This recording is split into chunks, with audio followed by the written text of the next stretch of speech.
Number 1 వశీకరణ మాంత్రికుడు జ్యోతిషాలయం. ఎక్కడి వారికైనా ఒక్క ఫోన్ ద్వారా వెంటనే పరిష్కారం చెప్పబడును. స్త్రీ పురుష వశీకరణం, ప్రేమ, పెళ్లి, సంతానం, వ్యాపారం, కుటుంబ సమస్యలు, భార్యాభర్తల గొడవలు, గృహం, స్థలం సమస్యలు, కళ్యాణ దోషము పరిష్కరించబడును. దుష్ట శక్తులు తీయబడును. నాగదోషం తీయబడును. నాగబంధన, గుప్త నిధులు, ధనం, లంకె బిందెల కొరకు గురువు గారిని సంప్రదించండి. మీరు కోరుకున్న వారిని మీ వద్దకు చేర్చాలా? అంజనం వేసి చూపబడును.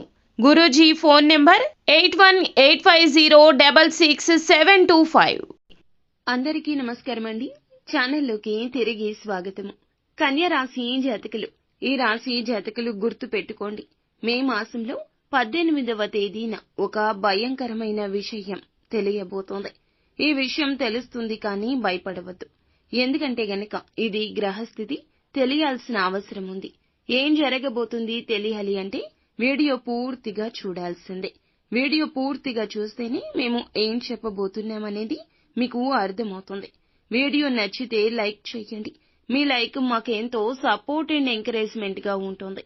ఇక ఆలస్యం చేయకుండా వీడియోలోకి వచ్చేద్దాం. ఈ రాశి జాతకులు ఎల్లప్పుడూ కష్టపడతారు. కష్టానికి తగ్గ ప్రతిఫలితాన్ని దక్కించుకోవడానికి కూడా కష్టపడతారు. ఏ విధంగా కష్టపడితే ఏ మంచి కలుగుతుంది, అనుకున్నది జరుగుతుంది అనేది వీరికి బాగా తెలుసు. భూముల విషయంలో వివాదాలు ఈ రోజు సద్దుమణుగుతాయి. కొత్త వారితో పరిచయం ఏర్పడుతోంది. వ్యాపారులకు మంచి సమయం అనేది ప్రారంభమవుతుంది. మీకు ప్రయాణాలు ఈ రోజు అనుకూలిస్తాయి.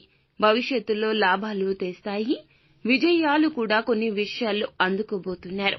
నూతన వ్యక్తుల పరిచయం ఈ రోజున లాభిస్తుంది. వారి ద్వారా మీకు లాభదాయకమైన పని అయితే కలుగుతుంది. ఆర్థిక పరంగా చూస్తే ఖర్చులు తగ్గబోతున్నాయి. ఈ రోజున ఆగిపోయిన పనులన్నీ తిరిగి ప్రారంభించబోతున్నారు. ఎప్పటినుంచో రావాల్సిన డబ్బులు మీకు ఈ రోజున వచ్చే అవకాశం కూడా కనిపిస్తుంది. ఈ విధంగా ఈ రోజున మొండి బకాయిల వల్ల కావచ్చు, లోన్స్ కి అప్లై చేసి డబ్బు వస్తుందా లేదా అంటూ ఒక ఆశ అనేది మీకు ఉంది కదండి. అది ఈ రోజున ఈ విషయంలో క్లారిటీ రాబోతుంది. సాధ్యమైనంత వరకు కూడాను 90% మంచి అవకాశాలే ఉన్నాయి. అంటే ధనం చేకూరడం, రావాల్సిన డబ్బు చేతికందడం. ఈ రాశిలోని వారికి అందరికీ ఇలాగే ఉంటుంది అని కాదండి. కష్టే ఫలి అని కష్టిస్తే మాత్రము ఖచ్చితంగా ప్రతిఫలితం ఉంటుంది. ఇక మిగతాదంతా మీపై ఆధారపడి ఉంటుంది. మీకు దూరమైన మిత్రులు కూడా ఈ రోజు మిమ్మల్ని కలుసుకోబోతున్నారు. అలాగే అపార్థాల విషయంలో విడిపోయిన వారు కూడా ఈ రోజు ఇద్దరు మీ యొక్క అంగీకారానికి వస్తారు.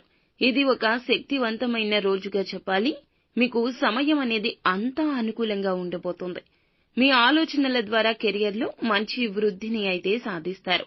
ఇక చేసేటటువంటి వృత్తిలో అనుభవం ఉన్న వ్యక్తులు ఈ రోజు మీకు పరిచయం కాబోతున్నారు. ఇక మీ యొక్క సందిగ్ధత అనేది తీరబోతోంది. ఇక మీకు ఒక అనారోగ్య సమస్య అనేది ఈ రోజు బయటపడవచ్చు. ఈ విషయం తెలిసాక మీరు అస్సలు భయపడవద్దు. తెలిసిన వెంటనే ఆ సమస్యను ఎలా తగ్గించుకోవాలి అనేది ఆలోచించండి తప్పితే కుటుంబ సభ్యుల భయాన్ని చూసి మీరు మనసులో భయాన్ని నింపుకోవద్దు. ఇలా భయపడితే ఒరిగేది ఏమీ లేదు. అలా భయపడినట్లయితే సమస్య మరింత జటిలమవుతుంది తప్ప అస్సలు తగ్గదు. కాబట్టి దానికి పరిష్కారం ఏమిటో ఆలోచించుకుని దాన్ని తగ్గించే ప్రయత్నం తప్పక చేయండి. ఇక వ్యాపారం చేసేవారికి వ్యాపారం చక్కగా సాగిపోతుంది. ఈ రోజున మీరు దగ్గరలో ఉన్న ఏదైనా దేవాలయానికి వెళ్ళండి.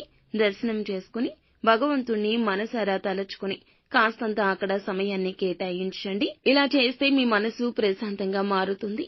మీకున్న సమస్యలకు పరిష్కారం కూడా దక్కుతుంది. కొద్దిపాటి సమస్యలు తీరిపోయే అవకాశాలు కూడా కానవస్తున్నాయి. సో ఫ్రెండ్స్, చూసారుగా, ఈ వీడియో మీకు నచ్చితే లైక్ చేయండి. మరిన్ని వీడియోస్ కోసం మా ఛానల్ ని సబ్స్క్రైబ్ చేసుకుని ఫాలో అవ్వండి. Thank you.